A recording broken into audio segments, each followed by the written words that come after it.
안녕하세요. 제가 오늘 강의 맡은 이동석이라고 합니다. 반갑습니다. 아마 지난번 세미나에 오셨던 분들도 계시고 아니면 뭐 다른 세미나에서 저를 뵌 분들도 계실 거고 한데 사실은 그 오늘 같은 세미나가 약간 부담스러운 세미나긴 해요. 왜 거냐면은 이제 참가하시는 분들의 그 지금 그레이드나 양력 같은 걸 모르는 상태에서 타겟을 어떻게 잡아야 될 것인가에 대한 고민이 상당히 크거든요. 사실 GH5가 다른 기종들에 비해서는 가격적인 접근성이 용이하다 보니까 그 아마추어나 엔트리로 계시는 분들도 많이들 실제로 사용하시는 것이 사실이고 또 기본적인 완성도도 꽤 쓸만하기 때문에 실제로 프로로 쓰시는 분들도 많이들 사용하기 때문에 사실 강의의 주제나 타겟을 잡아가지고 특정 짓는다는 것은 거의 쉬운 일만은 아니었어요. 그런데 고민을 하면서 어떤 종류로 타겟을 맞출까라는 고민을 하다가 이제 결론을 지은 게 기본적으로 GH5가 있는 현재의 포지션이 무엇인가를 먼저 결론을 지어주고 거기서 그 실제 필드에서 사용할 수 있는 응용 기술들이 어느 것이 가장 효율적이고 그 효과가 클 것인가에 대해서 좀 고민을 좀 해봤어요. 그래서 어제 그제 좀 부랴부랴 강의 원고를 좀 수정을 해가지고 내용을 좀 바꾸다 보니까 부분적으로는 조금 이렇게 순서가 약간 난해할 수도 있는데 그 점은 좀 양해해 주시기 바랍니다. 그럼 진행하겠습니다. 첫 번째로 다루고 싶은 게 뭐 10비트, 4K, 30p의 가치라고 좀 장황하게 얘기를 했는데 사실은 10비트가 지금은 하이엔드 기종들, 그러니까 쉽게 말하면 프로 쪽에서 메인으로 쓰는 R이라든가 레드라든가 이런 쪽에서 보면은 10비트가 이미 일반적으로 쓰인 지는 제법 됐죠. 다만 그것이 이제 보편적인 대중화라고 하는 것들로 온 것이 어떻게 보면은 GH5가 가지는 가장 큰 이슈가 아닐까 생각이 들어요. 그러니까 완벽한 10비트다, 불안정한 10비트다 말들도 되게 많은데 그런 완벽함보다는 저는 그렇게 표현을 드리고 싶어요. 가장 합리적인 절충 레벨이 아닌가라는 생각을 합니다. 무슨 얘기냐면은 기술적으로 그것을 더 앞서가거나 더 올릴 수는 있지만 부피도 커지고 가격도 커지고 판지 시스템도 안 따라갈 수 있는 그런 문제도 발생할 수 있어요, 실제로. 그런데 일반적인 그러니까 프로슈머 수준에서 프로의 딱 중간에서 양쪽을 절충할 수 있는 경계선상에서 아마 자리매김을 하지 않았을까라는 생각을 해요. 뒤에서 별도로 좀 다뤄드리긴 하겠지만 그런데 굉장히 다행스러운 거는 요새 굉장히 핫 이슈로 불거지고 있는 하이 다이내믹 레인지라고 하는 HDR과 돌비 비전 쪽 그리고 하이브리드 로그 감마 쪽까지 완벽하게 대응될 수 있는 바디로는 아마 이게 제일 저렴할 거예요. 여러분들이 하이 다이내믹 레인지나 돌비 비전이 왜 가치가 있는지는 지금 모르실 거예요. 보급률이 거의 없으니까. 그런데 이미 전 세계 영상 제작 시장과 배급 시장은 저 HDR과 돌비 비전을 중심으로 돌아가기 시작했어요. 전 세계 모든 제조업체들이. 그러니 파나소닉도 거기에 속해 있는 업체다 보니까 따라갈 수밖에 없는 상황인 것이죠. 또 하나가 이번에 하이브리드 로그 감마 쪽으로 넘어오면서 이게 여러 가지 장점들이 맞았는데 제 이제 올 인트라 포맷으로 바뀌면서 프레임 단위 편집이 좀 더 정확해졌죠. 무슨 얘기냐면 데이터 용량은 커졌지만 사실 편집하는 입장에서는 CPU 부하율이나 GPU 부하율은 현격하게 줄어든 것이 사실입니다. 일반 기존의 GOP 프레임 방식에 비해서는 확실히 CPU의 부하가 많이 줄어들어요. 그러니까 예전처럼 방송국에서 AB롤 스타일로 해서 긴급하게 편집해가지고 방송 송출하기에는 현장 장비 대응력이 확실히 높아집니다. 그리고 지금 가장 우리나라가 지금 UHD 포맷에서 표준적으로 대응한다고 제가 말씀드렸었잖아요. 한국은 올해 5월달 기준으로 해가지고 방송 표준이 ATSC 3.0으로 완전히 결론이 났죠. 그 ATSC 3.0에 대응할 수 있는 표준 포맷으로 대응할 수 있는 것 중에서는 가장 저렴한 카메라가 맞아요. 일반적인 시내 카메라나 브로드스케일용 카메라로서 그것을 대응시키려고 하면 가격이 일반인들이 접근할 수 있는 가격대들 이미 넘어갑니다. 지금 이번에 UHD, 즉 4K 단위로 넘어가면서 HDR이나 돌비전이 얘기가 나오기 시작하니까 지금부터 딱 17, 18년 전에 소위 말하는 풀 HD라고 하는 포맷들이 사람들한테 소개시켜 줄 때 그 상황과 1mm도 틀리지 않는 상황이 연출되고 있어요. 그걸 설명을 드릴게요. 국내 방송이 아까 말씀드린 것처럼 ATSC 3.0으로 결정이 됐는데 영상의 정도는 여러분 잘 아시다시피 3840-2160인 건 맞는데 중요한 거죠. 60p죠. 30p 아닙니다. 60p가 표준 포맷이 됐어요. 30p는 과도기이기 때문에 컨버터를 통해서 다 60p로 변성돼서 나가는 겁니다. 그리고 오디오가 중요한 부분이죠. 5.1 채널을 표준으로 삼았고 물론 스테레오는 여기 안에 포함되어 있습니다. 그리고 중요한 거죠. 96kHz. 굉장히 고샘플링 레이트를 쓰는 거죠. 고음질을 지향을 했다는 얘기입니다. 그리고 적용 코덱은 사실은 H.26을 바뀔 때 약간 울며 겨자 먹게 했던 부분도 있습니다. 뒤에 설명을 해드리겠지만 급한 김에 고민 끝에 H.26으로 바뀐 건 있어요. 그게 이유가 뭐냐면은 원래 화질을 유지하려면 방송 송출을 할 때 대역폭이라고 하는 거죠. 밴드위드스라고 하는 것이 반드시 확보가 돼야 되는데 한국은 불행히도 이게 아직까지 전쟁이 안 끝난 휴전 국가거든요. 그러다 보니까 굉장히 많은 전파 자원이 군사 채널로 많이 묶여 있습니다. 실제로.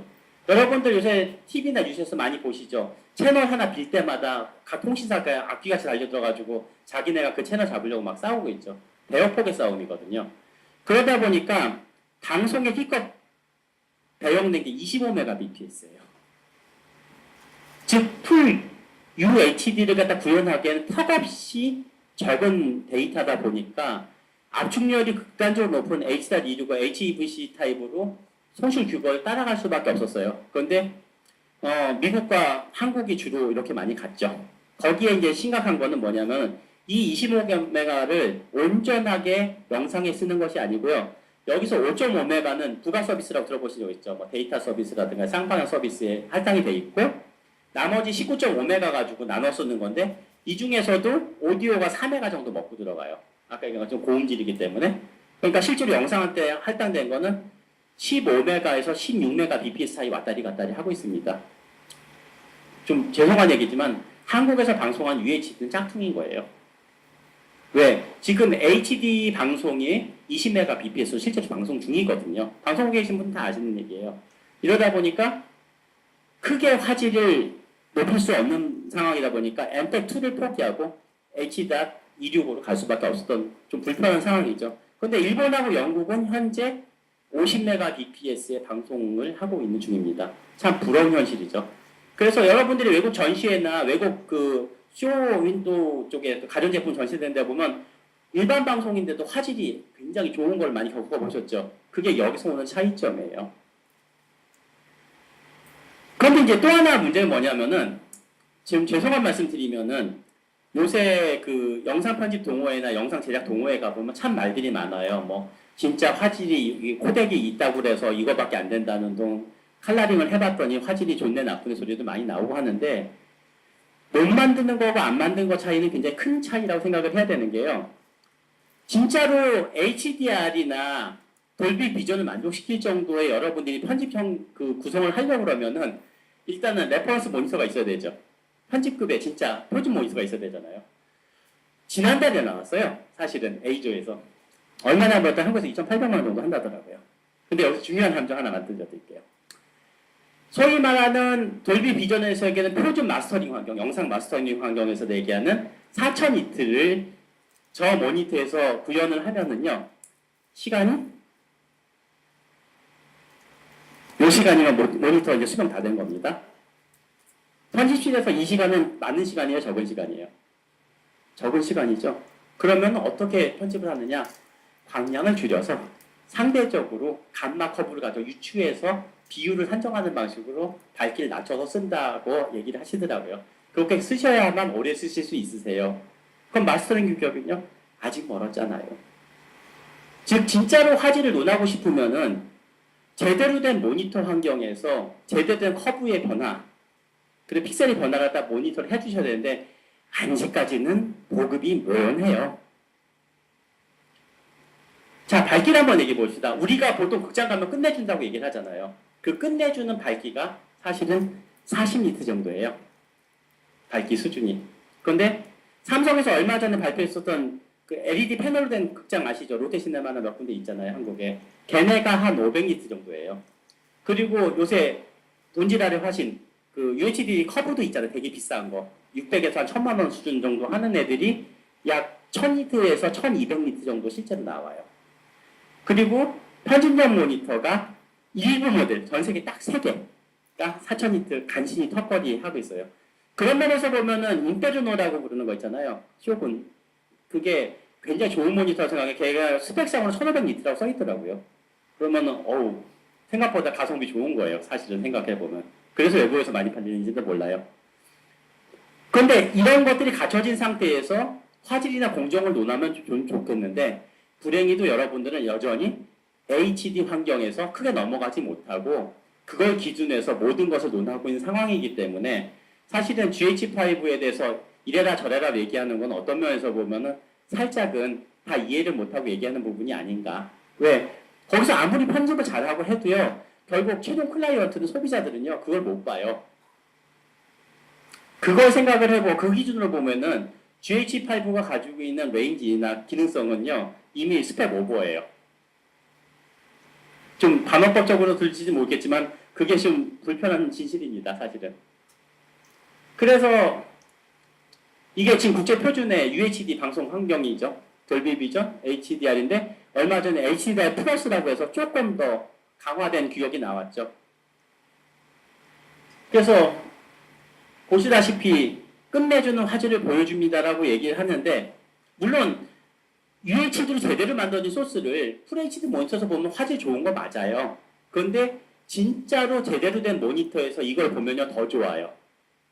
근데 여기 또 불편한 짓이 한 가지 있죠. 이 모니터, UHD 모니터 중에서 HDR과 돌비전의 레벨을 완벽하게 맞춰줄 수 있는 디스플레이나 셋업박스는 지금 보급률이 불행히도 한국의 10%가 안 돼요.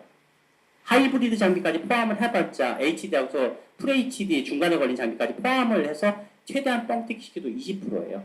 즉 대한민국 국민들 중에서 10대의 테레비가 있다고 그러면 최소한 8대에서 18대 8.5대 정도는 일반 HD나 심지어는 보급형 테레비 아시죠? 1280의 720급 테레비를 보시면서 화질을 논해야 되는 상황인 거죠. 즉 클라이언트들은 시네마급을 상대로 하시는 분들이나 외국 수출 콘텐츠 제작 업체가 아니라면 지금은 그닥 장비가 고급으로 갈 이유는 없는 상황인 거죠. 그 와중에 BT2020이라는 규격집이 나와서 소위 말하는 감마 쪽이 굉장히 감도가 좋아지면서 옛날에 표현 안 됐던 필름으로나 가능하셨던 부분까지 장비들이 다 올라와 있죠. 적당한 조명과 촬영 환경만 갖춰진다면 요새 웬만한 카메라들은 표현이 가능한 여기까지 와 있고 GH도 생각보다 2등급까지 이미 와 있는 카메라입니다. 그래서 여러분 잘 알고 계시는 뭐 시네로그나 시네마티나 브이로그 가지고 하는 것들 많이 카탈로그상에서 보신 영상들이에요. 확실히 좋습니다라고 얘기하는데 거긴 전재산이 반드시 깔린다는 거죠.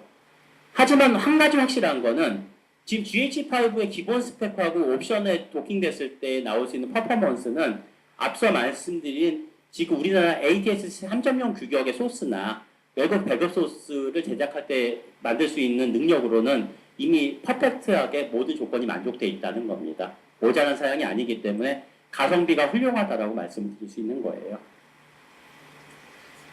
근데 여기서 이제 중요한 사실이 있어요. 원래 전 세계 방송 규격에 거의 표준을 리드하는 그 방송국이 2개가 있는데 하나가 영국의 BBC라는 회사고 또 하나가 일본의 NHK라고 있죠. 특히나 기술 주도 쪽은 NHK가 거의 잡고 가고요. 그 다음에 콘텐츠에 대한 스트리밍 주도는 거의 BBC가 잡고 가는데 얘네 둘이 손을 잡고 HDR도 아니고 돌비 비전도 아니고 어디에 타겟을 맞췄냐면은 여기 보이시죠? HLG 하이브리드 로그 감마 쪽에다 타겟을 맞췄어요. 왜?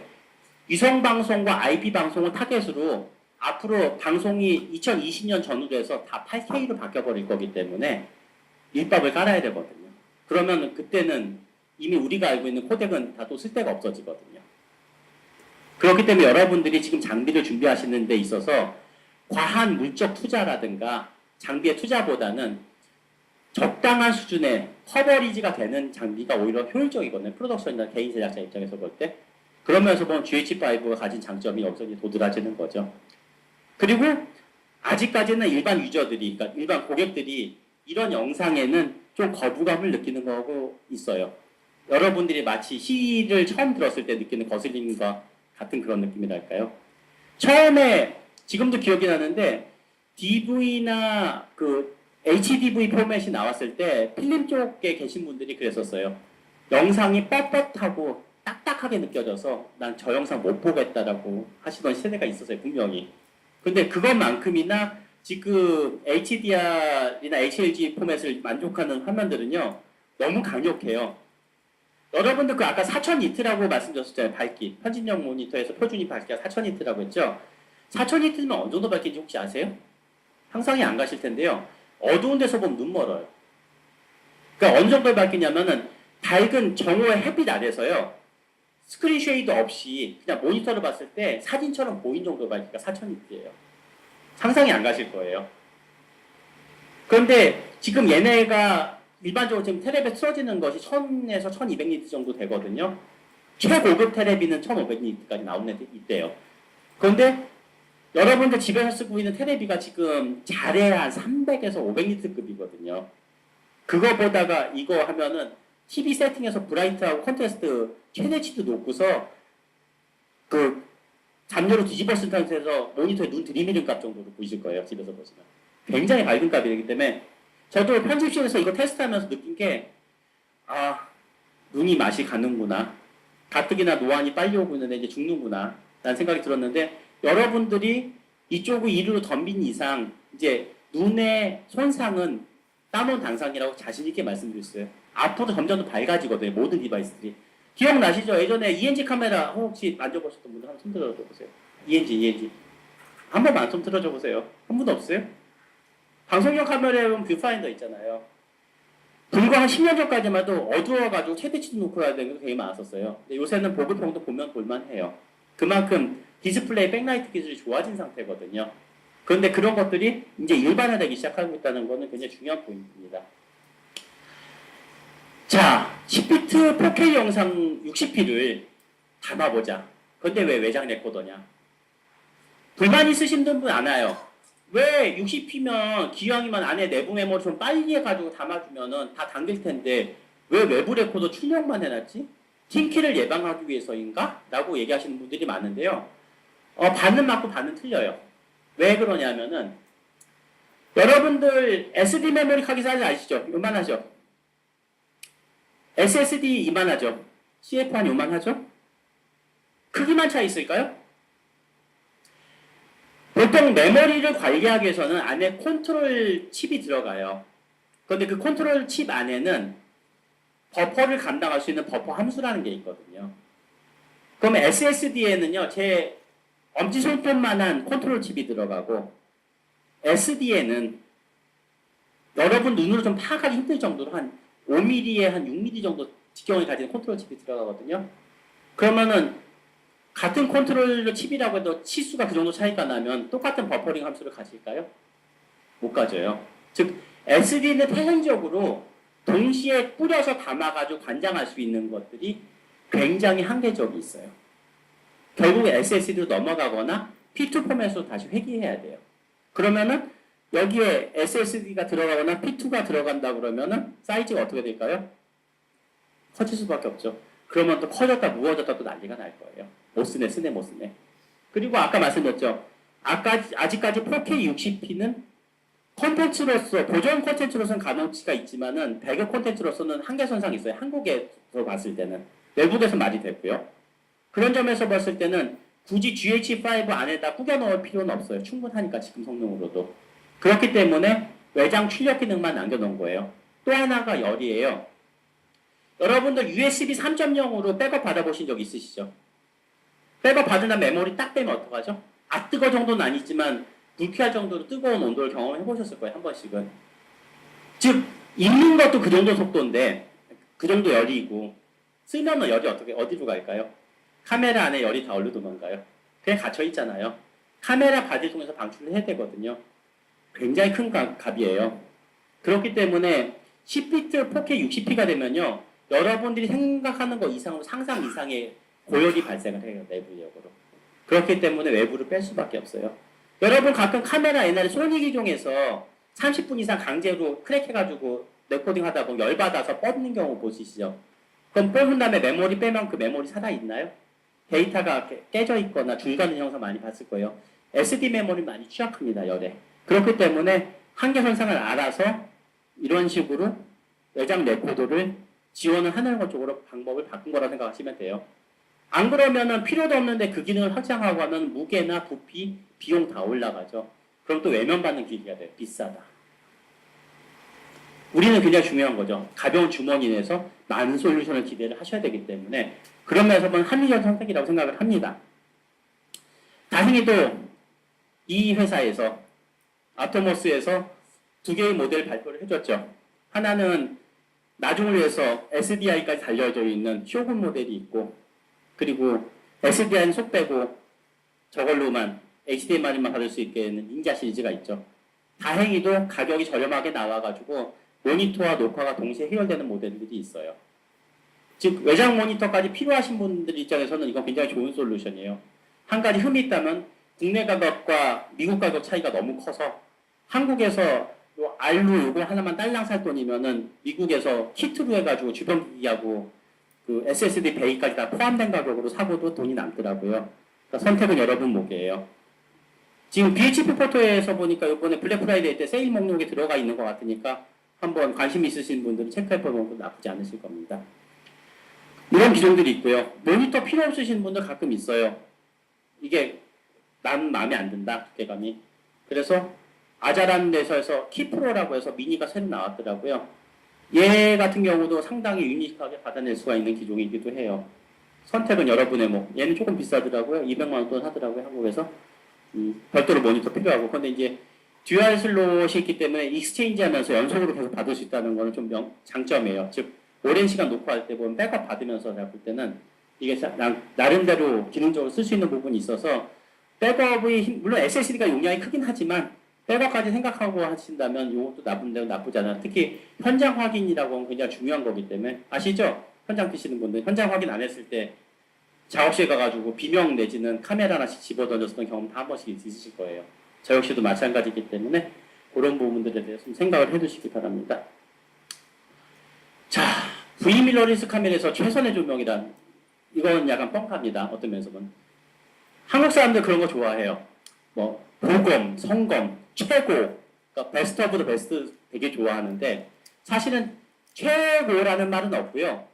최선이라는 말이 있어요. 그래서 제가 저기 썼죠. 최선의 조명.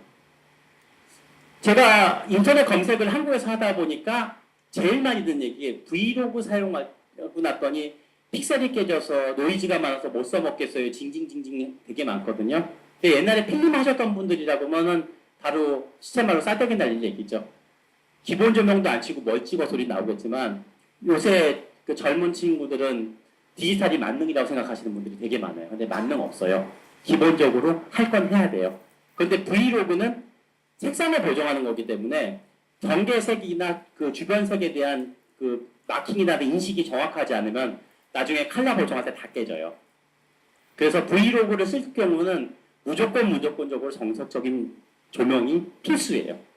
그래서 주변에서 GH5가 영상 작업하는데 노이즈가 지글지글 징징하면은요, 네가 병신이야 라고 얘기를 해드리세요. 그리고 카메라 살 돈으로 조명 사거나 조명 빌려라고 얘기하세요. 노가다량이 혁신적으로 줄어듭니다. 해보신 분 다 아시죠? 조명 친 거하고 안 한 거하고. 저라면은 현장에서 조명 어떻게든 칠 것 같아요. 안 치면은 나중에 더 힘들고 클라이언트한테 뺨 맞으니까. 다행히 하이브리드 로그 감마가 저조도에서 조금 더 강력해요. 그래서 옛날에 우리가 많이 썼었던 편법적인 것들 있죠. 좀 강력한 조명 하나 딱 쳐주면 그걸 기준으로 해서 해석을 하면은 일단 사람들이 시선이 쏠리는 쪽에서는 최소한 노이즈가 안 보여요. 그리고 옆에 살짝 지나가는 부분만 노이즈가 자글자글 끓기 때문에 편법적으로 넘어갈 수 있으니까 어떤 면에서 보면은 조명이 여의치 않을 경우는 HHG로 하이브리드 로그 감마 쪽을 사용한 쪽이 훨씬 더 장점이 있을 수가 있어요. 이것도 반드시 완벽한 건 아니에요. 상대적으로 봤을 때 강력한 부분이 있다라는 거죠. 자, 그게 여러 가지로 여러분들이 요새 그 맞는 해법으로 생각하시는 것이 LED 조명이죠. LED 조명 한 번 써보시거나 가지고 계신 분, 한 번에 써보신 분, 손 들어줘 보세요. 그래야지 파악을 하죠. 예, 대부분 있죠. LED 조명 써보시니까 좋으세요? 옛날에 그 주피터 쓸 때 비해서 어떠세요? 예. 근데 LED 쓰면은 뭔가 이상하죠. 예. 자, LED 조명을 보면요. 보통 고급형이나 키노플러를 대체하는 애들을 보면 이런 식으로 돼서 우리가 보통 속된 표현으로 다구리 조명이죠. 여러 발로 써 있는 LED가 수백 발 내지 수천 발이 들어가 있는 조명이 있고 조금 비싼 애들 있죠. 아리 같은 데서 나온 조명들 보면 여전히 단발로 된 LED 조명을 볼 수가 있어요. 그런데 분명히 이렇게 다발로 만들면 쉬운데 왜 굳이 어렵게 비싸게 저렇게 만드는지를 생각해 볼 필요가 있는 게요. 조명의 다광점, 즉 광원점이 많으면은요, 100% 섀도우가 중첩됩니다. 어떻게요? 이렇게요. 비교가 돼 있죠? 하나의 광원을 가진 놈, 여러 개의 광원을 가진 놈이 어떻게 되죠? 여러분들이 보시기엔 밝지만은요, 사실은 기계는 절대적으로 스캔을 하면서 광도를 해석하는 방식이거든요. CCD에서. 그쵸? 그러면 그 음영값을 기계는 인식을 해요.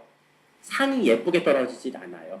물론 적당히 뭐 다큐 정도 찍고 적당히 그냥 일반 씬들 찍을 때는 큰 문제가 없는데 제대로 된 클로즈업 씬이라든가 정경씬 같은 거 찍을 때 이런 여러 발이 들어있는 조명을 썼을 경우는요. 상이 결코 아름답지 않게 맺혀요.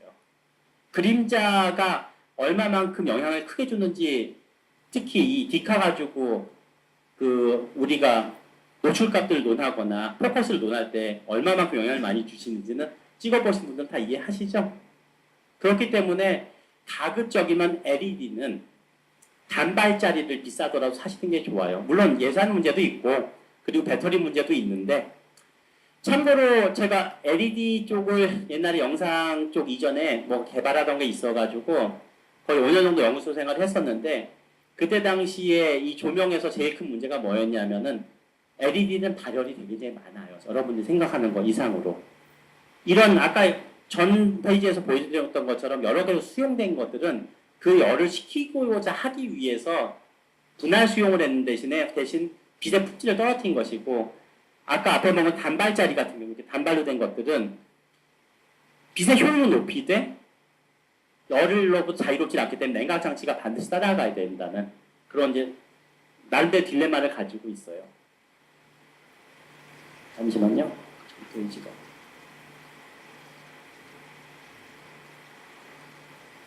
그래서 여러분들이 LED 조명을 고를 때 제일 먼저 보셔야 되는 게 뭐냐 하면은요. CRI라는 값을 반드시 보세요. 스펙상에서. 여러분들 보고 조명 고를 때 뭐 보세요? 라고 물어보면은 100이면 100 얘기하는 게 루멘만 봐요. 밝기만 보는데 밝기 중요한 부분이긴 하지만 생각보다 의미 많이 없어요. 더 중요한 건 CRI 값이에요. 연색성 지수라고 그러죠. LED는요. 기본적으로 얘네들이 반도체거든요. 조명이 아니에요. 램프가 아니라고요. 얘는 반도체예요. 그래서 얘가 인가받을 수 있는 최적의 전류와 전압 조건이 맞았을 때 여러분들이 얘기하는 색온도가 딱 피트가 돼요. 그런데 온도가 변한다든지 전류량이 변해버리면은 안에 흐르는 전류나 전압과 변동이 되면서 색온도가 오르락 내리락하기 시작해요. 그래서 싸구려 LED 조명을 쓰면은요 나중에 촬영하고 왔을 때 가끔 비명 지르는 경우가 있어요. 롱텀으로 쭉 찍었는데 롱타임을 찍었는데 처음과 끝에서 색온도가 결국 춤을 추는 거야. 나중에 칼라인 작업 때 발견하는 경우 실제로 많이 발생해요. 그게 대부분 저렴한 LED에서 많이 발생을 하고 또 하나 가격이 좀 여러 발로 구성된 같은 경우에는 전수검사에서 뽑는 놈들이 아니다 보니까 각각의 LED 편차가 심해요. 그 그룹 편차가 심하다 보니까 색온도가 계속 춤을 춰요. 그러면 색온도가 제대로 나오는 예를 들어서 5200이나 5500 칼빈이 내가 세팅해 놓으면 칼로 딱 떨어지는 LED 조명 있느냐? 있어요. 있는데 가격 얘기하면 안 써요. 지금 여러분들이 그걸 어디서 구경해 보실 수 있냐면은 그 삼성 홍라이 여사님께서 만들어 오신 이태원의 모 미술관 아시죠? 거기에 가시면은 위에 박혀있는 쭈루루 박혀있는 갤러리 등이 전부 다 오슬람에서 특주한 LED 등이에요. 걔 같은 경우에는 LED 밝기가 밝기도 밝기지만 색온도가 5100 켈빈에서 피드돼 있어요. 프라마이너스 2%예요. 거의 주광 수준을 유지를 해줘요. 그런데 40W 모듈 하나가 수입 원가가 85만 원이었어요, 당시에. 그래도 빛의 품질이 좋기 때문에 쓰는 거죠. 왜? 미술품 감상이니까. 근데 영화 조명도 미술품 감상에 준하는 퀄리티가 요구될 때가 있거든요. 그래서 실내용 조명 정도는 돈이 들더라도 잘 리서치를 하셔서 좋은 단발 조명들을 구하시길 바래요. 그게 나중에 측광을 할 때, 렌즈가 측광할 때도 오차율이 굉장히 줄어들고 실제로 촬영하고 난 이후에도 색온도가 춤추거나 플리커가 생기는 양을 최대한 줄일 수 있다는 것을 명심하고 계시기 바랍니다. 그래서 이런 GH5와 같은 미러리스형 타입이나 그러니까 VDSLR 같은 타입들 같은 경우는 측광이라는 게 굉장히 중요한 거기 때문에 그 색온도에 굉장히 민감하기 때문에 가급적이면은 LED 조명을 쓸 때는 예산이 없다면 모르지만 예산이 있다면은 가급적이면 좋은 거 쓰시고 예산이 없으시면 충고컨대 그냥 옛날에 쓰시던 주피터가 훨씬 낫다고 자신 있게 말씀드릴 수 있어요. 물론 이제 스텝이 부족하고 예산이 부족하다면 어쩔 수 없지만 환경이 받쳐준다는 전제하에서는 저는 주피터 쪽을 더 권하고 싶습니다. 실제로 결과물이 더 좋았었어요. 자, 마스터 페데스탈. 옛날에 캠코더나 ENG 카메라 시절에는 업무용 ENG 카메라 시절에는 이 마스터 페데스탈이 굉장히 중요했었어요. 왜냐하면은 이거를 조종하느냐, 우리가 보통 이거 갖다 속칭 그 카메라맨들 사이에서는 바닥값이라고 부르시더라고요, 한국에서는. 즉 블랙의 레인지를 어디까지 잡을 것이냐를 보는 거거든요.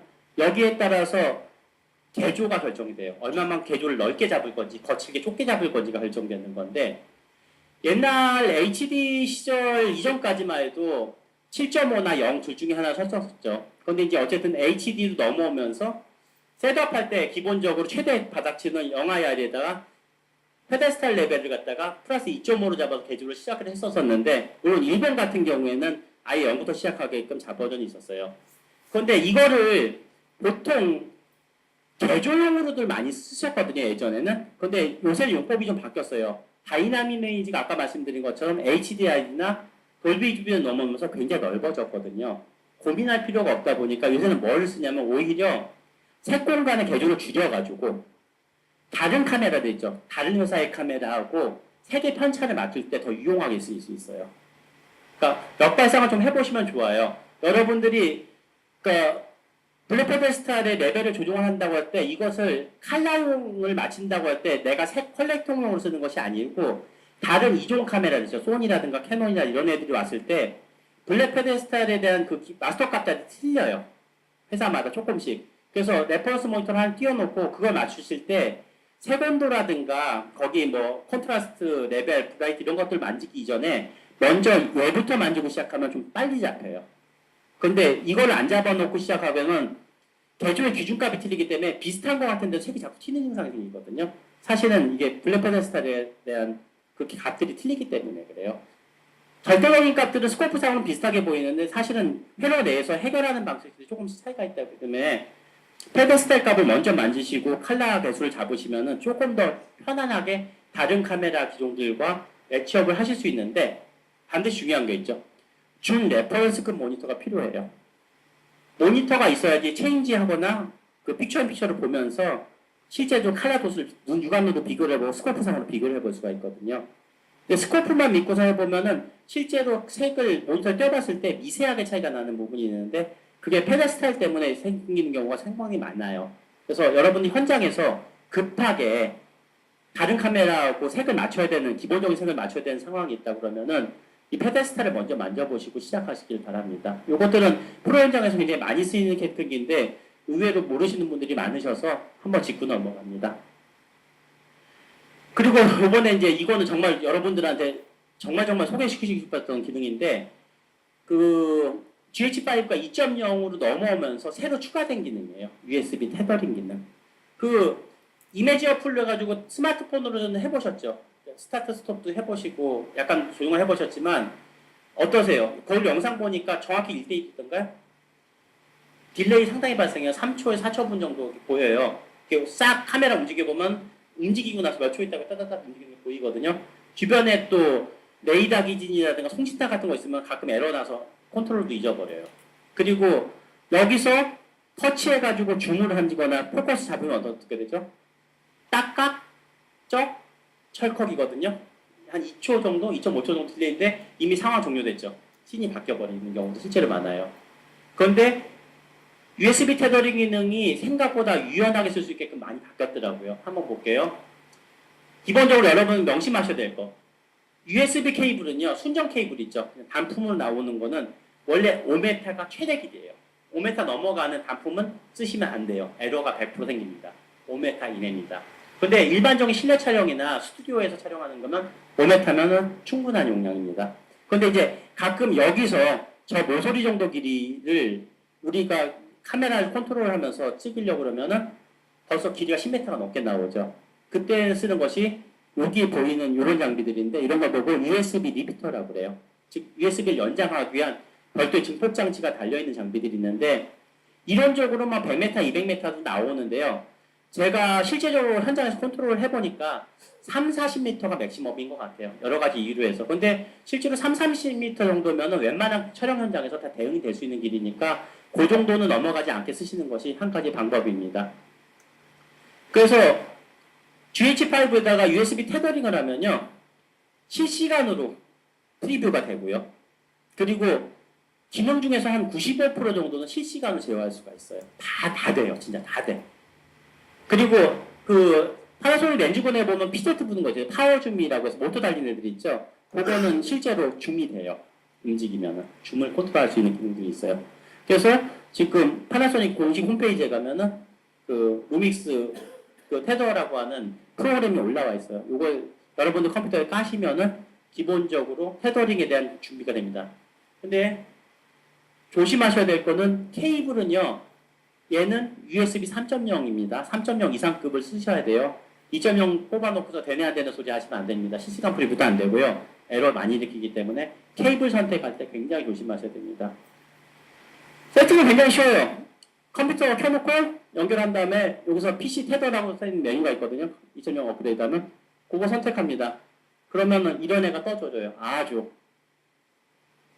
동영상 촬영 모드 바꿀 수 있고요. 뭐 F-스탑 바꿀 수 있고요. 화이트 밸런스 바꿀 수 있고 ISO 컷 바꿀 수 있고 셔터 스피드 바꿀 수 있고 노출 보정 가능하고 뭐 화질 조정할 수 있고 뭐 모자라는 게 없죠. 보시면 딱 눈에 들어오시죠. 그래서 카메라 컨트롤은 이렇게 할래. 매뉴얼 할 거야 나는.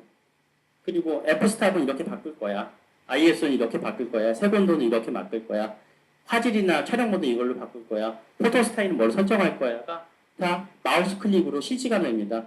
근데 여러분들도 이거 작업해보셔서 알지만 카메라 세팅하려면 페이지 넘어가야 되고 서치할 때 시간이 굉장히 걸려요. 펑션에다가 할당하지 않는 한은 이렇게 급하게 못 바꾸는데 그것이 메뉴가 한눈에 확보된 상태에서 굉장히 빠른 속도로 작업에 세팅을 임할 수 있다는 것은 엄청난 메리트예요. 그리고 세팅이 끝난 다음에 라이브 뷰라고 있거든요. LV라는 단추를 누르게 되면 여기 보이시는 것처럼 실제로 창이 떠요. 여기가 이제 그 스마트폰 어플인데 두 개가 비교가 확연히 되시죠. 메뉴가 이쪽은 다 오픈이 돼 있고 스마트폰은 별도로 열어야 돼요. 열어가지고 작업해야 되기 때문에 작업성이나 반응성도 차이가 커요.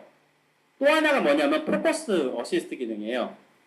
내가 지금 포커스를 여기로 잡고 싶다고 옮긴 다음에 마우스를 클릭하면 바로 거기에 포커스가 바로 이동을 해요. 이거 원래 어시가 해준 역할이죠. 밑에서 컬러 포커스 마킹 해놓고 돌리면서 하거나 슈터가 돌리면서 작업해줘야 되잖아요. 그런데 촬영 중간에 인터뷰씬 같은 경우나 마주보고 계신 것 같은 이쪽 사 찍어 이쪽 포커스로 갔다 이쪽 포커스로 갔다 시들 있잖아요. 그때마다 이거 굉장히 힘들잖아요. 클릭하면 순식간에 포커스가 확 움직여줍니다. 굉장히 편리한 기능이에요. 아시겠지만 이거 현장에서 얼마만큼 이용하는지 잘 아시죠? 이것 때문에 우리가 비싼 DJI나 이런 데서 우선 컬러 포커스 사가지고 작업들 하시잖아요. 보면서.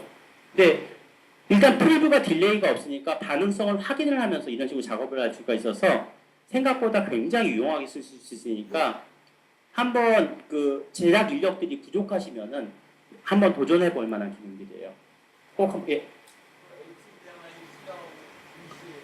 네. 그 원래 USB-C라는 그 단자 규격이요. 그 영상 디스플레이 규격을 포함하고 있는 거예요. 데이터 같이 넘어와요. 예. 예, 예. 이건 프리뷰를 위한 거기 때문에 상관이 없어요. 그쪽 영상 출력하고는. 그러니까 별도로 백업 레코더를 몰리거나 다른 레코더, 모니터를 물려도 얘 동작하고는 상관이 없는 거예요. 이건 어디까지나 내가 컨트롤하는 거된 프리뷰 값들이기 때문에 오히려 이게 더 편리하게 쓰실 수 있어요. 특히나 이제 그 현장에 프리뷰 모니터를 못 가져갈 때 있잖아요. 그때 노트북 같은 걸 이용해서 프리뷰 모니터 좀 쓸 수도 있어요. 임기응변이긴 하지만 굉장히 유니크한 기능들이에요. 그래서 저희 같은 경우에 현재 지금 뮤직비디오 찍을 때 그 노트북에다가 후드를 씌워가지고 프리뷰 모니터 대신에 작업을 해봤었는데 굉장히 효율적이었어요. 작방 특히 많은 데서는 바로바로 임기응변 할 수 있는데 근데 저희도 처음에는 케이블에 대해서 미처 체크를 못 해가지고 이제 만만하게 보고 그냥 그 소위 말 중국산 묻지마를 갖다 썼었는데 에러가 되게 많아서 처음에 못 쓰겠냐고 생각했었는데 나중에 규격식을 읽어보니까 그 3.0이나 3.1 규격을 준수하는 케이블을 반드시 쓰라고 나와 있더라고요. 그래서 용산에 가면은 그 컴슨가 되게 큰 케이블 전문점이 있는데 거기서 좀 비싼 케이블 좀 사봤는데 확실히 효과가 좋았었어요. 그래서 여러분들도 한번 나중에는 이제 리피터도 그 보국테크인가 하는 케이블 전문점이 있는데 거기서 리피터를 팔더라고요. 그래서 USB 리피터 50m짜리를 사가지고 써봤는데 거기까지 큰 문제 없이 쓸 수 있었어요. 네, 그 세팅 값들은 여러분들 나름대로 실험을 해봐야 되겠지만 기본적으로 5m 이내에서는 뭐 4번만 되었고요. 그거 넘어갔을 때는 케이블 특성을 좀 타는 건 있었기 때문에 참고하고 쓰시면 좋을 것 같습니다. 그런 다음에 또 하나 좋은 게 뭐냐면은 촬영했잖아요. 그러면은 백업을 받아야지 보자, 프리뷰를 보잖아요. 아니면 카메라 분리해서 케이지에서 분리해서 거기서 플레이 버튼 눌러서 봐야 되는데 바로 컴퓨터로 불러올 수 있어요. 임포팅 누르면요 USB 케이블 전송 빠르잖아요. 3.0이 그 데이터가 실시간으로 넘어와줘요. 임포팅 보이시죠? 그래프 쫙 올라갔다 불러주면 PC상에서 풀스크린으로 확인할 수 있어요. 촬영본에 대해서. 그러니까 현장에서 이동을 하면서 촬영하시는 분들한테는 굉장히 유용하게 쓸 수 있는 기능들이거든요. 그러니까 기존에 이 스마트폰 가져갈 때 버벅댔던 것들이 없고 프리뷰할 때 그 다음에 기능을 갖다 펑션 제어하는 것들도 실시간으로 된다는 거는 굉장히 강력한 기능들이에요. 다른 회사에서 이런 기능이 있는지는 모르겠는데 일단은 제가 본 거 중에서 300만 원 언더의 카메라 중에서 이런 기능이 있는 거는 얘가 처음이었던 것 같아요. 물론 DVX200 같은 경우 전용 어플이 있는 거 아시죠? 도프 어플이 있어요. 그래가지고 굉장히 세밀하게 조종할 수 있는데 걔는 프리뷰는 약하거든요. 근데 얘는 유선이기 때문에 유선이라는 딜레마를 생각하더라도 이 강점이 더 크기 때문에 좀 강력히 추천하는 기능이니까 여러분이 GH5를 가지고 계시다면은 꼭 한번 테스트해 보시기를 바랍니다.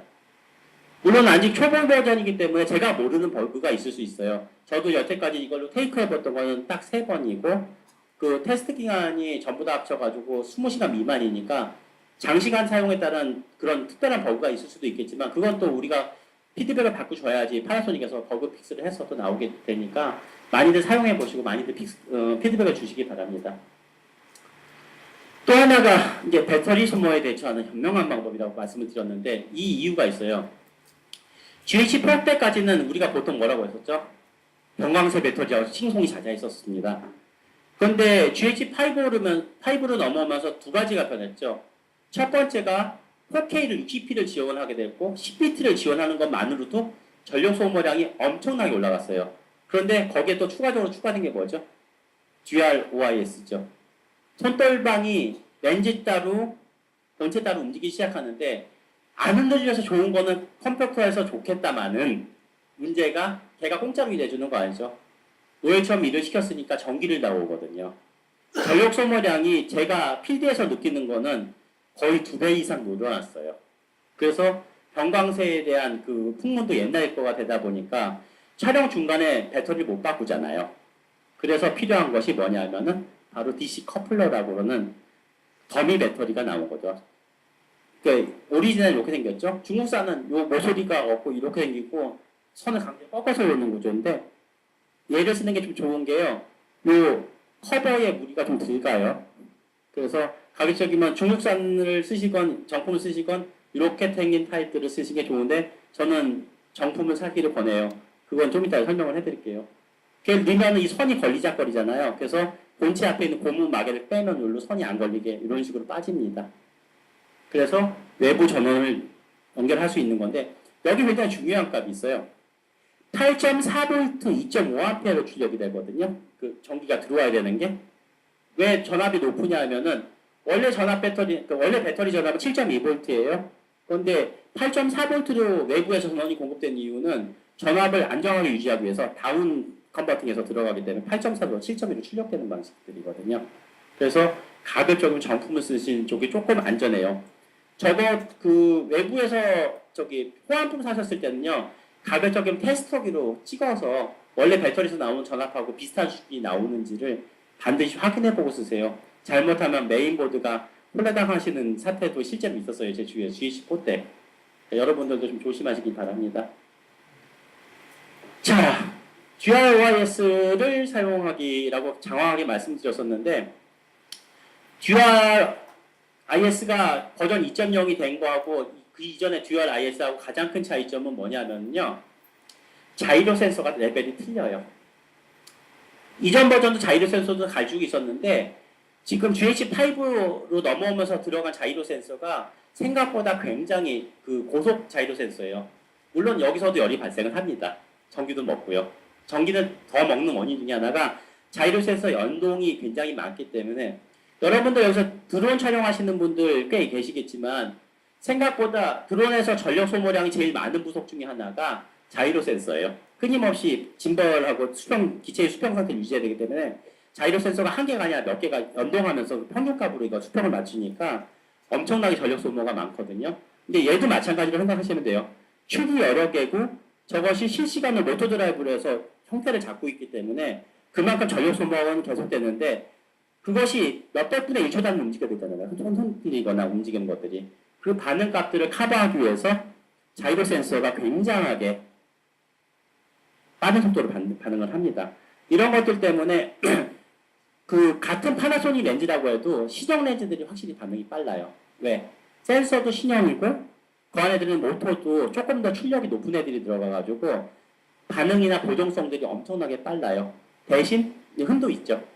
과거의 제품에 비해서 신제품이 반응 속도 빠른 거 대신에 전력 소모량이 살짝 높습니다. 모터 용량도 틀리기 때문에. 그래서 여러분들이 현장에 나가서 빨리 움직이는 피아체라든지 내가 움직이면서 찍어야 될 경우에는 배터리를 갖다 좀 넉넉히 가지고 다니시거나, 아까 말씀드린 것처럼 더미 커플러를 쓰셔가지고 외부 전원을 공급받으시면서 가시는 방법들이 좀 합리적인 방법이라고 생각하실 수 있습니다. 다행히도 뭐 요새는 보면은 파나소닉에서 공급하는 그런 제품들도 있고 외부 더미에 연결해서 쓸 수 있는 배터리 팩도 여러 가지 회사 제품들이 출시가 되고 있어서 좀 선택의 폭이 넓으니까 그 부분들은 여러분들이 직접 리서치를 해서 찾아보시는 것도 나쁘진 않을 것 같습니다. 제가 되게 사랑하는 애인데요. DMX XLR1이라고 부르는 DMW XLR1. 옛날에 XLR까지만 있었던 모델도 있었는데 얘를 왜 제가 좋아하냐면요. 여러분들하고는 지금 제가 여기서 영상의 그 커뮤니티로서 만나고 있지만은 사실은 제 직업 중에 하나가 오디오 엔지니어라는 직업을 또 별도로 가지고 있기도 합니다. 스튜디오도 실제로 가지고 있고요. 그래서 오디오에 좀 많이 민감한 편인데, 이상하게도 대한민국 영상 제작자분들은 그 동시녹음 기사분들 빼고는 오디오에 별로 관심이 없으시더라고요. 소리만 들어오면 돼 수준인데, 아까 말씀드렸죠. ATSC 3.0 규격에는 오디오가 몇 헤르츠? 네, 96kHz 24비트라고 말씀드렸잖아요. 그걸 만족시키는 전용 오디오 인터페이스는 지금 전 세계의 지구상에 이거 하나밖에 없어요. 만약에 그걸 받으시고 싶으시다면은 뭐 줌이라든가 로랜드라든가 타스칸 같은 데서는 외장형 레코더를 연결을 하셔야지만 96kHz를 받으실 수 있는 상황이거든요. 그런데 얘는 지금 기본적으로 컴퓨터 안에 세팅을 해서 바꿀 수가 있어요. 보통 이거는 이제 뭐 뽀대형 사진이긴 하지만은 이런 식으로 사진을 찍은 것도 있지만 원래대로 따지자면은 좀 걸리적거리는 상황이긴 해요. 근데 이제 여기서 좀 딜레마가 있었어요. 제 개인적으로는. 현장에서 고정 앵글로 스테레오로 기타리스트의 솔로라든가 그 타 기준의 퍼포먼스 같은 거 찍을 때 전혀 문제 없어요. 이 세팅은. 고정샷이니까.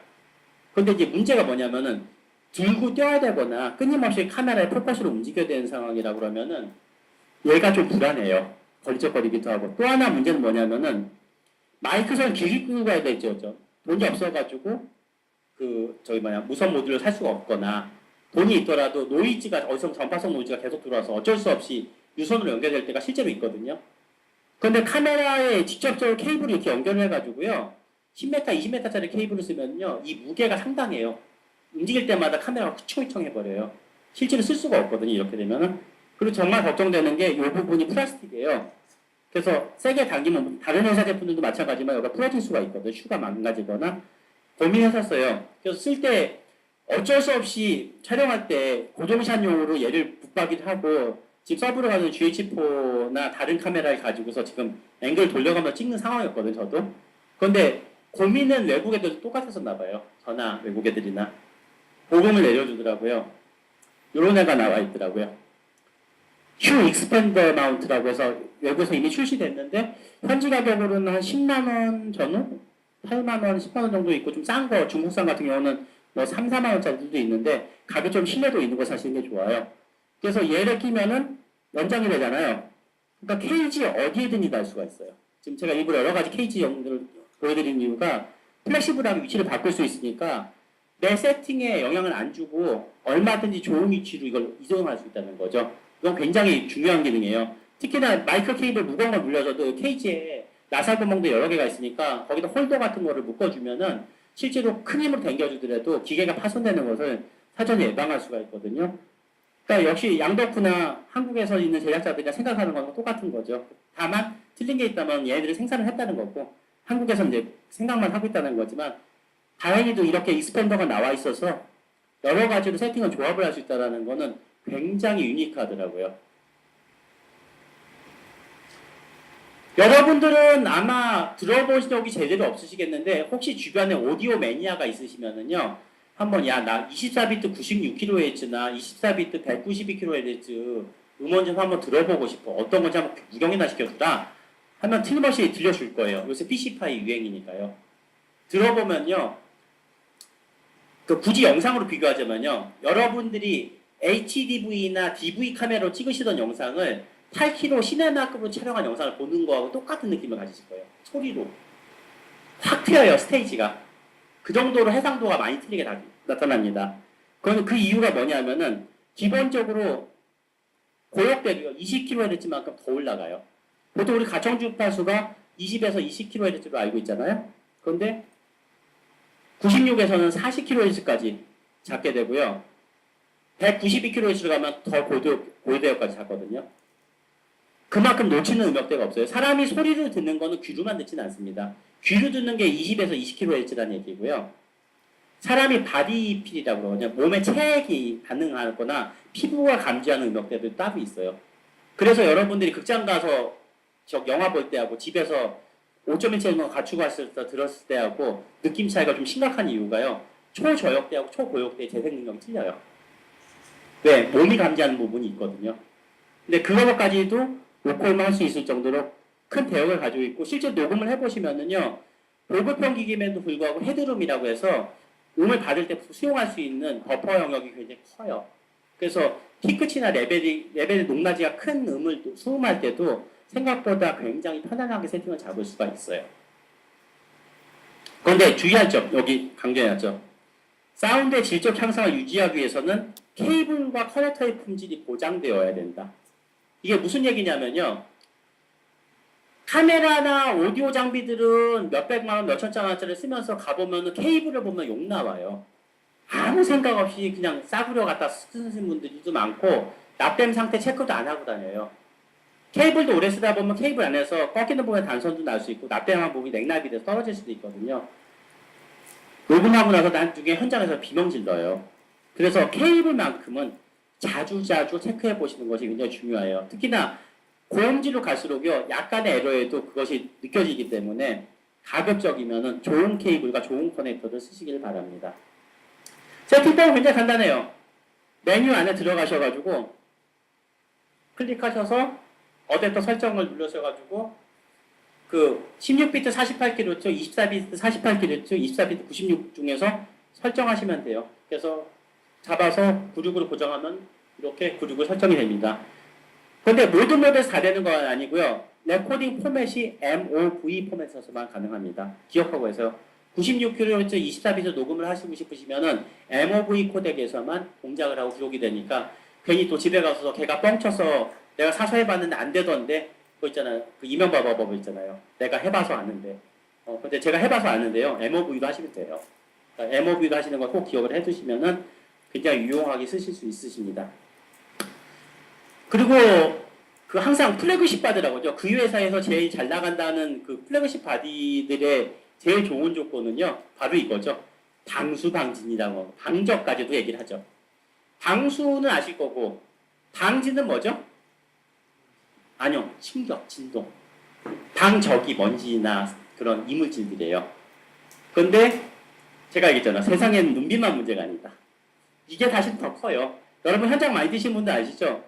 렌즈에 오레드나 먼지 들어가면 어떻게 돼? 황사태 찍으면 서거덕 서거덕. 렌즈 리페어샵에 맡기면 욕 한번 먹고 돈 또 렌즈에 따라서 5만 원에서 15만 원 정도 클리닝비 내고 그래도 와서 하면 서거덕 서거덕. 약간 뭐 지난 얘기긴 한데 예전에 그 우리나라 촬영 감독으로 굉장히 이름을 날리시고 계시는 분이 한 분 계시는데 그분이 학생 시절에 대학원생이었는데 그때 파나소닉 코리아 들어오기 전에 대응 멀티미디어라고 있었어요. 근데 그때 당시에 외국 다큐멘터리 찍는다고 빠득빠득 웃겨가지고 새로 산 후지노 시네렌즈를 10개를 빌려갔었는데 몽골이었거든요. 갔다 왔는데 울고 싶었었어요. 새 렌즈 까서 보냈는데 일단 코딩 기스난 건 기본이고 안 돌아가요. 왜? 주의해서 썼어야 됐거든요. 후드 씌우고 썼어야 됐거든요. 그럴 생각이 없는 거예요. 그런데 실제로 그거 다 대응해가면서 뛰어다니면은 이러도 저러도 답이 안 나오거든요. 특히 여기서 했잖아. 수분보다 먼지가 정말 중요하다. 그런데 다행인 거는 GH5, GH4, 그 다음에 G85 같은 경우는 기본적으로 방수, 방지, 방적 다 되고 상위 버전 라인 렌즈럽들이나 올림푸스에서 나오는 프로 시리즈 렌즈들 있죠. 걔네들은 기본적으로 방수, 방지, 방적 다 되거든요. 그래서 현장에서 좀 가혹하게 움직여도 버틸만 해요.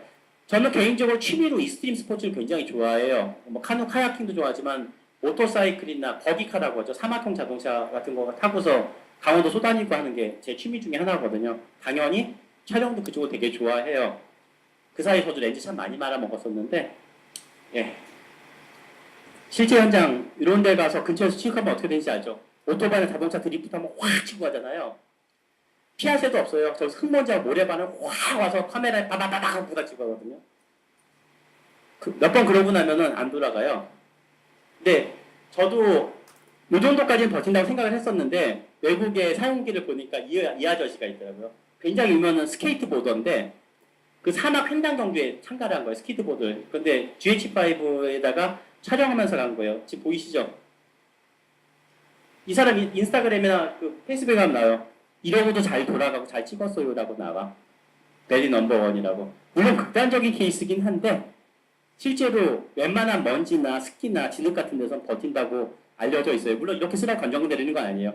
피할 수는 없겠지만 피할 수만 있다 그러면 최대한 이렇게 안 되도록 하는 게 좋지만 어쨌든 현장에서는 영상으로 건질 수 있을 만큼 버텨준다는 거는 실제로 현장 다큐나 영화착 찍으시는 분들, 그 다음에 스턴트 같은 것들 많이 찍으시는 분들한테는 굉장히 유용한 기능이니까. 근데 여기서 잠깐 핵마시면 안 되는 게 렌즈에 반드시 마킹이 돼 있어야 돼요. 저기 보면은 그 파나소닉 그 렌즈, 루믹스 렌즈 카탈로그가 있는데 이따 필요하신 분은 가지고 가셔서 보시면서 거기 보면 아이콘도 표시되어 있어요. 뭐 워터프루프 돼가지고 마크가 있는데 거기서 방수 방지 반적 등급이 오케이 된 렌즈에 한해서 이거예요. 또 괜히 집에 가셔가지고 번들 렌즈 딱 껴보시고 비 맞았는데 카메라가 뻗었어. 그 인간이 또 뭐를 한 거야 라고 얘기하지 말고 전 분명히 말씀드렸어요. 프로 라인업에 한해서라고 말씀드렸습니다. 어차피 우리들은 이걸로 밥벌이 하는 사람들이니까요. 그래서 어쨌든 비도 적당히 맞아도 되고 이렇게 해도 버티는 바디더라. 근데 저처럼 이제 외부에서 촬영이 좀 많은 분들한테는 굉장히 유니크한 기종이기 때문에 그 부분에 대해서는 여러분들이 한번 아이디어를 가지시면 좋겠습니다. 특히나 제가 그 풀프레임 바디도 있음에도 불구하고 이렇게 V밀러리스를 좋아하는 이유 중에 하나는요. 가벼워서 그래요. 제가 보통 뮤직비디오를 찍는 현장들이 우리 스튜디오나 저희가 지정한 장소 찍는 경우도 있는데 가끔 가다 보면 카페를 빌려서 하는 경우들도 만들어요. 쇼케이스 같은 것 때문에. 그러면 거기 조명을 깔거나 미리 장비를 깔기가 되게 힘들거든요. 그러면은 제 그 로에프로 가방 안에요. 카메라가 3대가 들어가요. GH4하고 G8하고 G5가 들어가거든요. 렌즈도 6개 정도 들어갑니다. 가방 하나에. 거기에다가 가방 하나, 소만 가방에다가 그 벤로라고 부르는 그 브랜드에서 나오는 그 삼각대들이 있거든요. 거기다 헤드만 좋은 거 껴가지고 따로 들고 가요. 그러면 3대가 아주 가볍게 캐링이 되는 거는 굉장히 큰 장점이에요. 예전에 그 원두막이나 이런 것들 들고 다닐 때 백마통들 아시죠? 특히 400ml 들고 가면은 눈물 꼭 피거든요. 저 개인적으로 굉장히 지금 기대하고 있는 게 이번에 200ml 새로 나온 거 있잖아요. 거기 그 카메라 새로 발표되는 것들 보면 파나소닉 라인을 보면 200ml 나온다고 그러거든요. 외국 카탈로그 보니까 거기에 익스펜더가 기본으로 껴주는 게 1.4배를 껴주더라고요. 그러면은 거의 300ml나 270ml 정도 커버되는 건데, 너무 훌륭해요. 가지고 싶어요. 돈만 있다고. 왜냐면은 현장에서 촬영해보신 분 아시죠? 200ml, 400ml가 어떤 렌즈인지 아시잖아요. 대부분. 그러니까 카메라에 렌즈를 붙이는 게 아니라 렌즈에 카메라가 매달리는 형태잖아요. 그렇게 바람직하지 않거든요. 들고 뛰는 사람들한테는. 특히 현장에서 핸드헬드로만 찍어보셔서 아시잖아요. 저는 이 세 손가락이 지금 장애인이에요. 인대하고 연골 다 막았어요. 왜? 맨날 하는 일이 들고 찍고 만지고 편집하고 하는 일이니까 이 세 손가락이 버틸 수가 없었던 거예요. 그래서 지금은 편집을 직접적으로 못합니다. 밑에 애들 다 시키는 상황이 돼버렸는데 굉장히 아쉬운 상황인데 무게는요. 최대한 가벼운 장비가 좋은 겁니다. 왜? 현장에서 폼이 아니잖아요. 클라이언트가 혹시 쫓아오면 몰라요. 클라이언트 쫓아서 무슨 양비 쓰나 오두막이구나 원두막이구나 하면은 뭐 그때쯤이면 모르겠는데 그런 상황이 아니고 내가 혼자 작업을 해야 되는 상황이면 실용성이 최고예요. 가벼운 게 제일 짱이고 배터리 오래가는 게 짱이고 아까 그 눈비 올 때 버틸 수 있는 바디가 짱이에요. 그런 바디가 좋은 바디예요. 그러면서 보면 GH5 같은 경우는 상당히 설득력 있는 기계라고 생각을 해요. 상대적으로 싸거든요. 무조건 싸다 아니에요. 상대적으로 싸거든요. 그래서 GH5는 기본적으로도 기능이 훌륭하지만 이거 꼭 알고 쓰셨으면 좋겠다고 얘기하고 싶었던 게 주변 기기들의 문제예요. 아까 말씀드렸죠. GH4 대비해서 배터리 사용량이 굉장히 늘어났으니까 가급적이면 여분 배터리를 많이 준비하시든지 아니면 아까 얘기했던 DC 커플러를 쓰는 게 좋은데 호환 배터리가 한 가지 문제가 있어요. 써보신 분들은 다 아시겠지만 배터리 잔량이 표시가 안 되거나 그 표시량이 믿음직스럽질 않아요. 어느 순간에 갑자기 쓰다가 팍 날아가 버리거든요. 근데 재수 없으면은 여태까지 촬영했었던 촬영본들이 홀라당 날아가는 경우도 경험할 수 있기 때문에 가급적이면은 돈이 너무 부족하지 않는 한은 배터리만큼은 정품을 좀 쓰셨으면 좋겠고 아까 말씀드렸죠. GH5는 USB 케이블이 USB-C 타입이에요. 즉 3.0 규격 이상의 것을 써야 되기 때문에 그냥 동네에서 좌표 사서 쓰시지 마시고 좀 믿을만한 샵에 가서 믿을만한 브랜드의 케이블을 좀 구입하시길 원하시고 메모리요.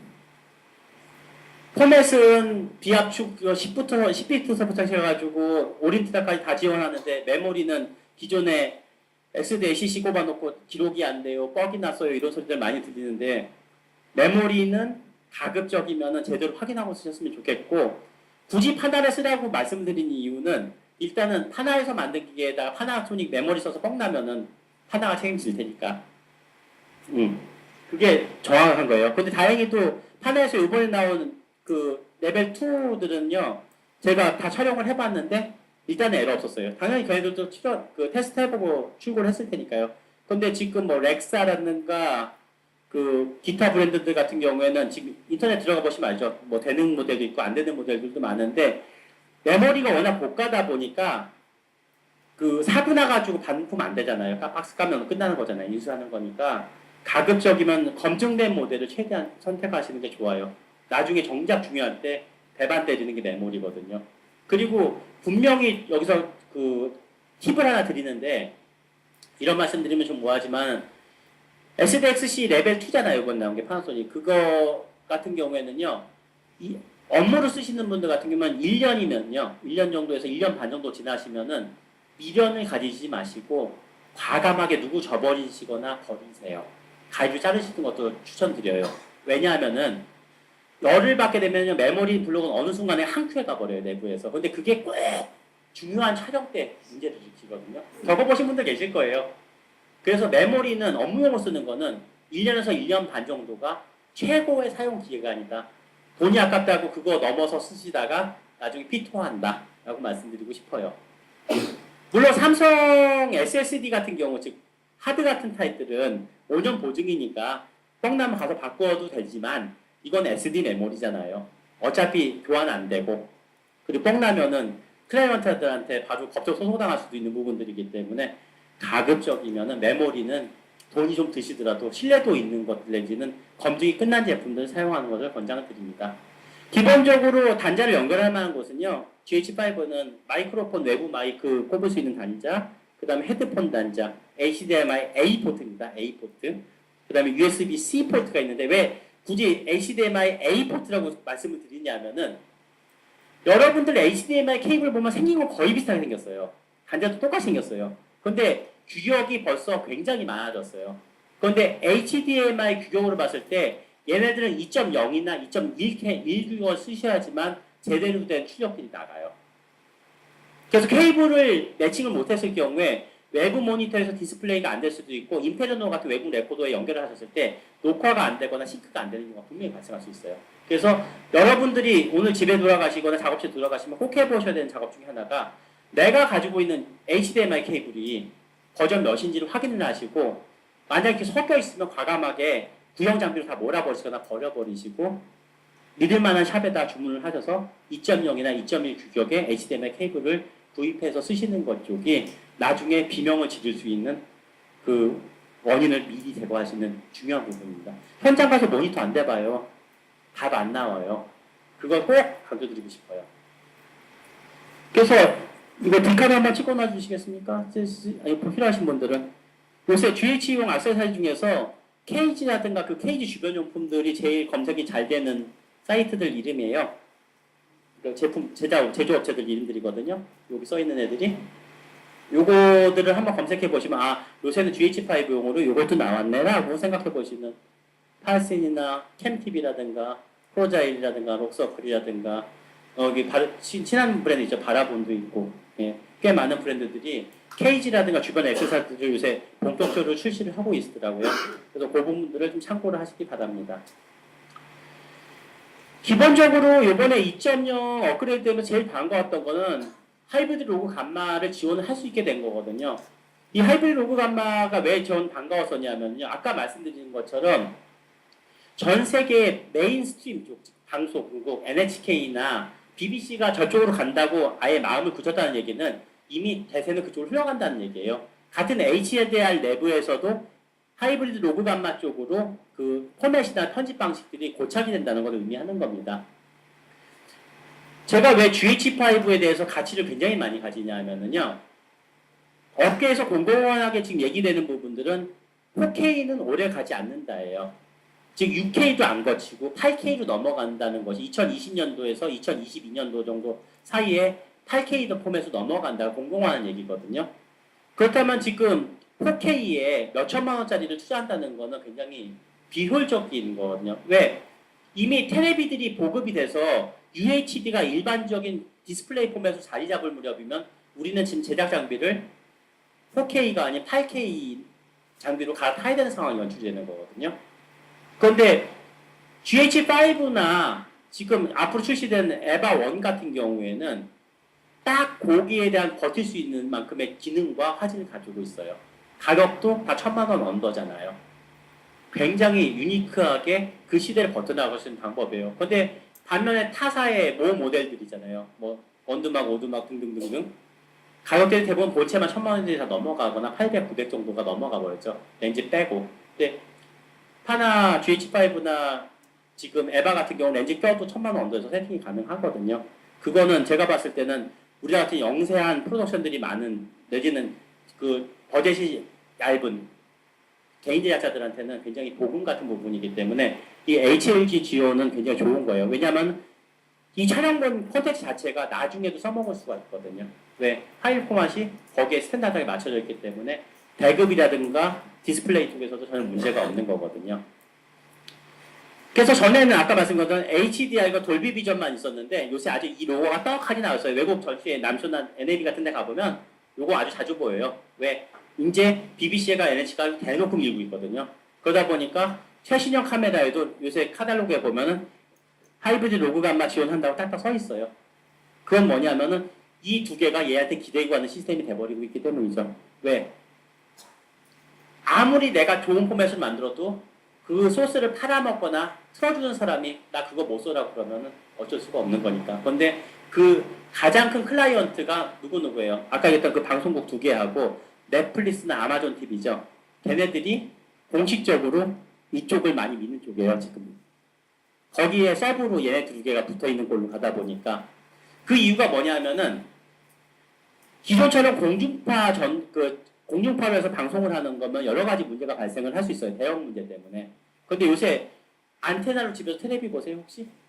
그쵸? 뭘로 보세요? IPTV로 셋톱박스로 보시잖아요. 즉, IPTV가 뭐죠?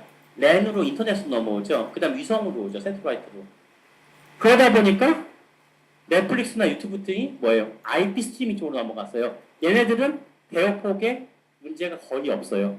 요새 아주 그지 같은 인터넷 라인이 오는 그 뭐죠? 무슨 케이블 TV에서 그냥 텔레비 보면 인터넷 껴주는 거 있잖아요. 걔로도 대역폭은 지금 최소한 100메가, 200메가 넘어가니까요. 화질은 좋게 나올 수 있으니까 당연히 하이브리드 로그 감마 쪽으로 갈 수밖에 없고요. 그래서 여기 써 있잖아요. BBC와 일본 NHK 등에서 이미 사용 중이에요. 근데 우리나라는 여전히 지상파에 많이 기대고 있죠. 케이블 TV 여전히 안 들어간 지역 많아요. 시골에 가면은. 그래서 지상파에 기대다 보니까 한국에서는 아직까지 사용하진 않고요. 그래서 LG전자나 삼성전자도 HLG 위성방송 테스트나 시연은요, 미국이나 그 유럽에 있는 그 테스트 사이트에 가가지고 해설하는 방식을 취하고 있기 때문에 한국은 안직은 조금 이르지만 2, 3년 안으로 환경이 획가닥 바뀌어버릴 거기 때문에 그 요번에 2.0으로 업그레이드되면서 하이브리드 로그 감마를 지원하게 된 거는 어떤 면에서 보면은 대응성이 더 좋아진 거니까 제작자 입장에서는 추가 비용이 안 들어가는 거잖아요. 그건 굉장히 좋은 기능의 추가라고 생각을 합니다. 근데 이제 여기서 여러분들이 장비를 구입을 하고 사용을 할 때 뭐가 핵심 포인트냐면 내가 이때쯤 4K 장비를 버리고 8K 장비를 사야 되겠다고 생각할 수 있는 거냐면요. 요거죠. 가정용 디스플레이 시장이 지금 UHD 포맷의 텔레비전 디스플레이가요. 70% 이상 됐을 때. 그리고 극장이 지금 디스플레이가 아까 말씀드린 40니트밖에 안 되잖아요. 그 극장이 디지털 시네마로 바뀌어서 1000니트급으로 갔을 때는 소스가 얼마만큼 좋은지 나쁜지가 눈에 보여요. 소비자들 눈에 구별이 가기 시작하는 시점이 돼요. 그때가 되면은 클라이언트도 눈높이가 저기가 있기 때문에 최소한 이제 8K로 넘어갈 시기가 되는데 그거는 여러분들이 한번 시장을 계속 모니터해 보시면서 결정을 해보시면 돼요. 그때까지 GH5는 그리고 에바1은 굉장히 강력한 시장 경쟁력을 가지고서 시장에서 자리매김을 하게 될 거예요. 일본에서는 이미 가면 공공연하게 8K 시험 방송을 하고 있거든요. 제작도 하고 있고. 여러분 요새 해외 그 소식들 인터넷에서 검색해 보시면 샤프나 파나소닉이나 소니 같은 데서 실험적으로 8K 카메라나 10K 카메라 만들었다고 심심찮게 보시잖아요. 그게 이미 떡밥이죠. 넘어가고 있는 중이죠. 또 하나가 이거예요. 추가적으로 좋아지는 화질에 비례하여 기하급수적으로 늘어나는 데이터 처리의 비용적 부담. 공감하시죠? 현장에 나가려고 그러면 요새 올인트라로 받으면은 128기가 얼마 받죠? 몇 분 받죠? 약 40분? 그러면은 라이브 한번 찍으려고 그러면은 최소한 2장, 조금 긴 라이브나 공연 가려면 3장, 4장. 그러면 그 메모리 한 장 가격이 얼마인지 아시죠? 메모리 가격이 카메라 본체 가격에 육박할 수도 있어요. 농담 삼아 얘기를 할 때. 즉 화질이 좋아지면 분명히 저장 장비도 커져야 되고 편집 장비도 돈이 비싸져요. 여러분들이 인터넷에서 보면 굉장히 화질이나 음질 논하기를 많이 해요. 그러면서 카메라가 있다고밖에 안 되라고 얘기를 하지만 저는 반대라고 생각을 하거든요. 그걸 넘어가는 데이터 담아서 여러분들한테 출시를 한다 하더라도 여러분들이 수용을 못해요. 칼라 작업 해보신 분들, DI 작업 해보신 분들은 제 말을 아마 동감하실 거예요. 10비트, 60p로 4K를 칼라 작업을 집에서 한다는 게 얼마만큼 미친 짓인지를 아마 잘 아실 거예요. 해보신 분들은 다 아시잖아요. 그만큼 요구를 하시려고 그러면 장비도 그만큼 갖추셔야 되기 때문에 오히려 그건 요구이 안 되는 거고 본인이 갖춰야 될 부분이 되는 거죠. 그것을 어떤 면에서는 인트라 프레임 방식이라고 하는 게 왜 장점이냐면 아까 얘기한 것처럼 프레임이 정확히 나눠져 있는 프레임이다 보니까 편집 때 로드도 빠르고 색을 처리할 때도 연장 화상에서 GOP 프레임 단위로 안 봐도 되니까 훨씬 더 에러 없이 프레임 단위 편집이 편해요. 그래서 방송 쪽에서 굉장히 선호를 많이 해요. 앞으로 그쪽으로 많이 갈 거라는 생각이 들어요. 매체가 점점 빨라질 테니까. 다만 SD가 어떻게 될지는 모르겠지만 지금 제가 알고 있는 상식선 내에서는 다음 분기에 GH6가 나오거나 에바 2가 나오면은 SSD 슬롯이 미니 슬롯으로 들어가거나 아니면은 SD가 듀얼로 해서 병렬로 받는 방식으로 바뀌게 되지 않을까. 카트리지로. 안 그러면 대역폭이 안 나오잖아. 상식적으로 계산해봐도 숫자가 안 나와요. 그래서 어떤 식으로 진보되고 신보들이 나올지가 정말 궁금해요. 제 개인적으로는.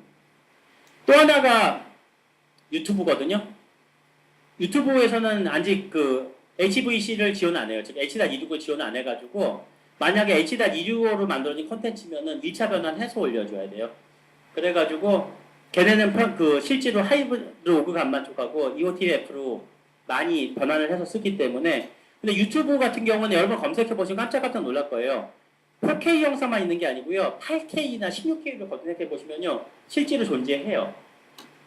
그래서 그런 부분들을 여러분들이 좀 알고 계시면 좋을 것 같아요. 그래서 여러분들이 그 유튜브 들어가시면은요, 그 동영상을 업로드해보면 거기에 대한 설정 값들을 보는 부분이 있거든요. 꼭 확인해보세요. 거기에 가면은 그 HDR 동영상을 업로드하는 방법이 나와요. 그래서 4K나 8K 같은 거 영상을 올리려면은, 특히 고음질 포맷을 영상을 올리려면은 어떻게 인코딩을 해서 올리십시오라고 써 있어요. 그만큼 컨텐츠가 많이 올라가 있어요. 뒤집어 얘기하면은 한국에서는 아직까지 4K 수요가 제대로 없는데 유튜브라고 하는 말도 안 되는 매체 때문에 무료 매체 때문에 오히려 4K 96Hz 샘플링으로 대체된 소스들은 수요가 늘어가 있는 추세예요. 요새 여러분들 그 유튜브에서 콘텐츠 클릭하실 때 뭐 주로 보세요? 같은 내용이면은 고화질 영상 보시죠. 그리고 고음질 보시게 되고 좀 더 새로 나온 영상을 보고 싶어 하잖아요. 그만큼 경쟁력이 있으려면은 결국은 좋은 퀄리티의 컨텐츠가 돼야지만 여러분들이 그것에 경쟁력을 가질 수 있다는 얘기입니다.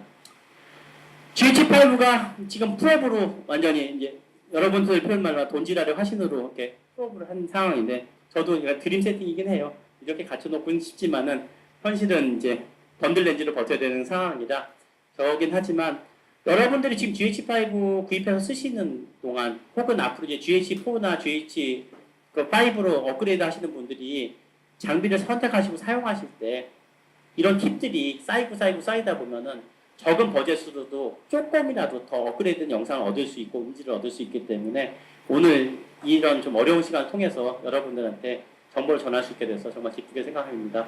오늘 날씨도 굽고 좀 힘드실 텐데 이게 늦은 시간까지 강의 들어주셔서 감사합니다. 다음 기회에 또 뵙겠습니다.